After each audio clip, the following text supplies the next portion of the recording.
इस कहानी की शुरुआत में हम योंगसू को देखते हैं जो एक कुंफू मास्टर था और वो यहाँ सड़क पर लोगों को स्प्लिट करके दिखा रहा था।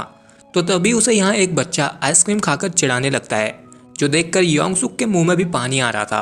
पर तभी अचानक यहाँ बहुत सारे गुंडे एक आदमी का पीछा करने लगते हैं और वो लोग इस बच्चे की आइसक्रीम को गिरा देते हैं, जिससे वो बच्चा रोने लगता है, जो देखकर योंगसुक को बिल्कुल भी अच्छा नहीं लगता। तो वो उन गुंडों के पीछे जाता है जहाँ अब उन लोगों ने उस आदमी को पकड़ लिया था। पर जब वो लोग उसे मारने लगते हैं तो यहाँ योंगसुक पहुंच जाता है और वो इन सभी से पूछता है कि किसने उसकी आइसक्रीम को गिराया। तो वो सभी गुंडे अब योंगसुक पर भी हमला कर देते हैं, जिनके साथ वो अब अपने कुंफू स्टाइल में लड़ता है और उन्हें उठा उठा कर पटकता है। उसका एक एक पंच इतना खतरनाक था कि वो सारे गुंडे उठ नहीं पा रहे थे और इन सभी पर वो अकेला ही भारी पड़ जाता है, जो देखकर वो बिजनेसमैन भी हैरान हो जाता है। इनका नाम मिस्टर ली था और वो अब योंगसुक को अपनी जान बचाने के बदले में कुछ पैसे देते हैं, पर योंगसुक उन पैसों को नहीं लेता और वापस उस बच्चे के पास आ जाता है। पर थोड़ी देर बाद यहाँ अचानक बहुत सारी गाड़ियाँ आ जाती हैं, जिनमें से कुछ माफिया ग्रुप के लोग बाहर निकलते हैं और फिर उन सब का बॉस गाड़ी से बाहर निकलता है, जो योंगसुक की तरफ बढ़ने लगता है, जिसे देखकर योंगसुक मुस्कुराता है और फिर हमें पता चलता है कि ये कोई और नहीं बल्कि योंगसुक का ही बचपन का दोस्त जैंग है। उन दोनों को बचपन में उनके मास्टर साथ में कुंफू की ट्रेनिंग दिया करते थे, पर एक दिन जैंग ने अपने मास्टर से छुपकर आयरन बूट्स को चुरा लिए, क्योंकि वो आयरन किक्स की टेक्निक सीखना चाहता था। लेकिन इस बात का जब उनके गुरु मास्टर को पता चला तो उन्होंने जैंग को आश्रम से बाहर निकाल दिया और उससे दोबारा कभी भी वापस मत आना कहा। और अब जैंग एक बहुत बड़ा आदमी बन चुका था। उसकी एक बॉडीगार्ड कंपनी थी, वो लोगों को उनकी सेफ्टी के लिए बॉडीगार्ड्स प्रोवाइड किया करता था और अब वो योंगसुक को भी अपने साथ ले जाता है, जहां वो उससे अपने मास्टर के बारे में पूछता है। तो तब योंगसुक उसे अपने मास्टर की अस्थियों को दिखाता है, जिसका मतलब था कि वो मर चुके थे, जो जानकर जैंग को बहुत बुरा लगता है और वो रोने लगता है। और फिर रात में जब योंगसुक अपनी ट्रेनिंग कर रहा था तो जैंग उसके पैरों में आयरन बूट्स को देखता है, जो कि 25-25 किलो के थे, जिन्हें आयरन किक्स के नियम के अकॉर्डिंग 18 साल तक पहनते रहना होता है। और इन्हीं आयरन बूट्स को चुराने के चक्कर में जैंग को उसके मास्टर ने निकाल दिया था, जिन्हें देखकर अब जैंग को याद आता है कि जब उसके मास्टर ने उसे निकाल दिया था तो उन्होंने उसे कहा था कि तुम कभी भी आयरन किक को सीख नहीं सकते और ना ही कभी उस काबिल बन सकते हो। और अब क्योंकि आयरन बूट्स योंगसुक के पास थे तो आयरन किक की टेक्निक भी उसके गुरु ने उसे ही सिखाई थी। फिर दूसरी तरफ हमें मिस्टर फू नाम के एक बहुत बड़े माफिया बॉस को दिखाया जाता है, जो कि अपनी गैंग के एक गद्दार आदमी को मार रहा होता है और इसी के अंडर में जैंग भी काम करता था। इसके बाद अगले दिन जैंग योंगसुक को अपने साथ अपनी बॉडीगार्ड कंपनी में ले जाता है, जहां एक से बढ़कर एक ताकतवर बॉडीगार्ड थे, पर यहाँ योंगसुक जैसा कोई भी नहीं था। तो जैंग योंगसुक को अपने साथ उसकी बॉडीगार्ड कंपनी में शामिल होने के लिए कहता है, जिसके लिए योंगसुक मान जाता है, क्योंकि योंगसुक का वैसे भी अपना कोई नहीं था और जैंग ही उसे अपने भाई की तरह मानता था। इसके बाद इधर मिस्टर ली आते हैं, जिनकी जान योंगसुक ने बचाई थी। उन्हें अपनी बेटी की सुरक्षा के लिए एक बॉडीगार्ड चाहिए था, जिसके लिए वो जैंग के पास आए थे। तो फिर जैंग उन्हें यहाँ अपने कई सारे बॉडीगार्ड्स को दिखाता है, जो पत्थर को भी अपने सिर से ही तोड़ दे रहे थे। पर जब मिस्टर ली यहाँ योंगसुक को देखते हैं तो वो उसे अपनी बेटी के बॉडीगार्ड के लिए सिलेक्ट कर लेते हैं। जो बात जैंग योंगसुक को बताता है तो वो मान जाता है और मिस्टर ली के साथ चला जाता है, जहां जाते वक्त मिस्टर ली उसे कहते हैं कि मैंने तुम्हें अपनी बेटी के बॉडीगार्ड के लिए इसलिए रखा है क्योंकि तुम्हारी आंखों में सच्चाई दिखती है। जिसके बाद वो अपनी बेटी लीजा को लेने के लिए एक क्लब में पहुंचते हैं, जहां लीजा से एक आदमी बदतमीजी कर रहा था, तो लीजा उसे थप्पड़ मार देती है और फिर वो आदमी जबरदस्ती लीजा को यहाँ से ले जाने लगता है। लेकिन तभी इधर मिस्टर ली योंगसुक को ले आते हैं, जो उन गुंडों को 2 मिनट में शांत कर देता है और फिर लीजा को घर ले आता है। जिसके बाद मिस्टर ली योंगसुक से वादा लेते हैं कि वो हमेशा उनकी बेटी की रक्षा करेगा और फिर मिस्टर ली यहाँ से चले जाते हैं। फिर इसके अगले दिन जब लीजा की आंख खुलती है तो वो अपने घर में योंगसुक को देखकर चिल्लाने लगती है, क्योंकि उसे अपने लिए कोई भी बॉडीगार्ड नहीं चाहिए था। फिर वो योंगसुक को दुगने पैसे ऑफर करके और गन दिखाकर डराने की कोशिश करती है कि वो यहाँ से चला जाए, पर योंगसुक ने उसके पिता से वादा किया था कि वो उनके आने तक उनकी बेटी की रक्षा करेगा, तो वो नहीं चाहता। जिससे लीजा बहुत परेशान हो जाती है, क्योंकि उसे हर जगह योंगसुक को भी अपने साथ ले जाना पड़ रहा था।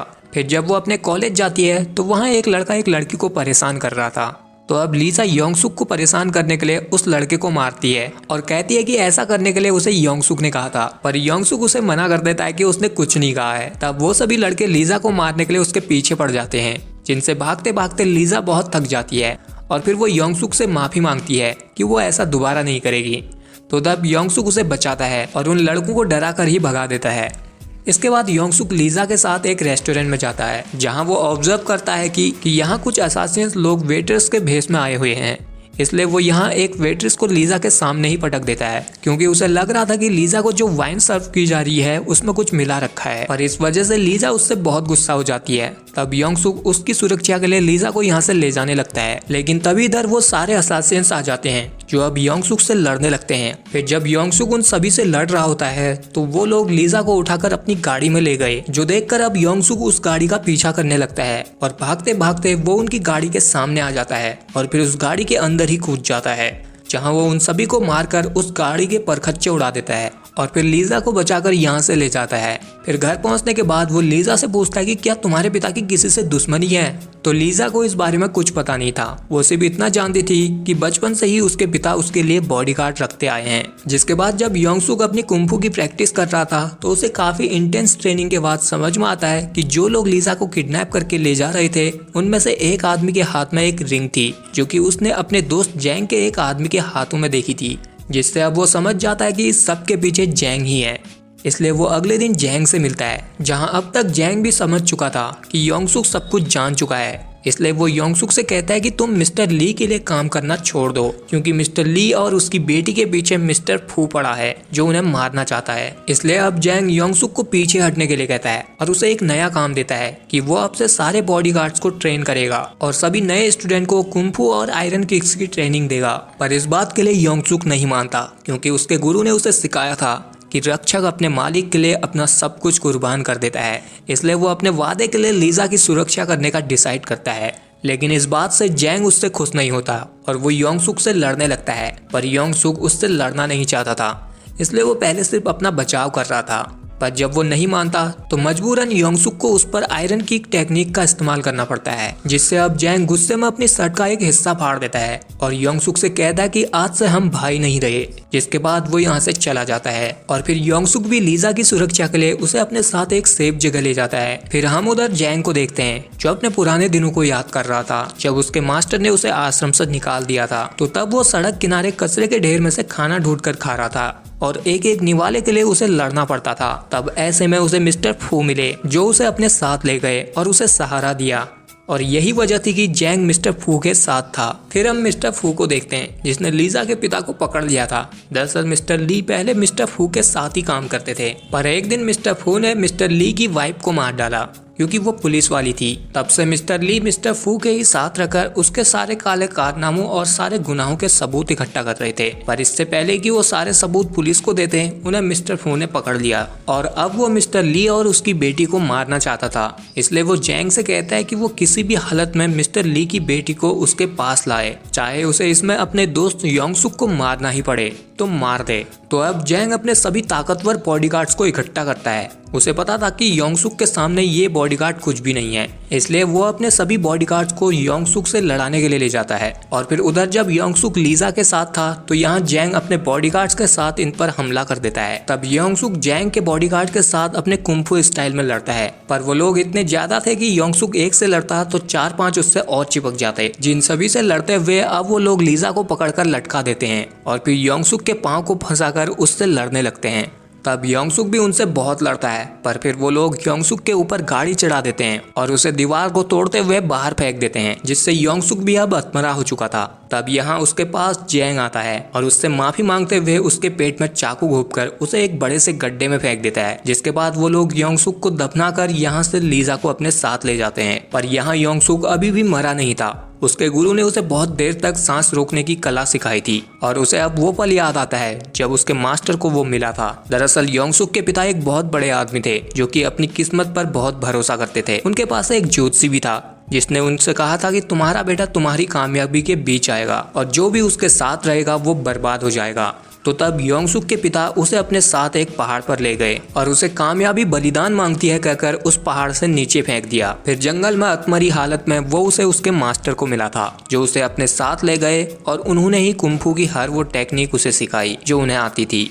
और अब यहाँ योंगसुक उस गड्ढे से बाहर निकल जाता है। जिसके बाद वो सबसे पहले अपने आयरन बूट्स को खोल देता है और फिर लीजा और उसके डैड को बचाने के लिए जैंग के अड्डे पर पहुंचता है, जहां पर बहुत सारे बॉडीगार्ड्स थे और इन सभी के साथ अब योंगसुक अकेला लड़ता है। वो कुंफू में इतना माहिर था कि कईयों को तो वो हवा में ही मार देता है और कईयों के टांगों को तोड़ते हुए आगे बढ़ता है। उसके एक एक पंच में इतनी ताकत थी कि वो लोग उठ नहीं पा रहे थे और इसी तरह वो यहाँ मौजूद 100-200 बॉडीगार्ड्स को यूं ही निपटा देता है। जिसके बाद जब वो अगले रूम में पहुंचता है तो यहाँ वही लोग थे जिन्होंने उसे गड्ढे में दफनाया था। अब क्योंकि योंगसुक ने अपने आयरन बूट्स को उतार दिए थे तो वो इन सभी को एक एक किक में सुला देता है और फिर उस रूम में पहुंचता है जहां पर मिस्टर फू ने मिस्टर ली और उनकी बेटी को रखा था। पर जब योंगसुक यहां पहुंचा तो उसे पता चला कि मिस्टर फू तो उसी के पिता हैं जिन्होंने बचपन में उसे पहाड़ी से फेंक दिया था और अब वो उसे उनके साथ मिलकर काम करने के लिए कहते हैं। पर योंगसुक इसके लिए मना कर देता है।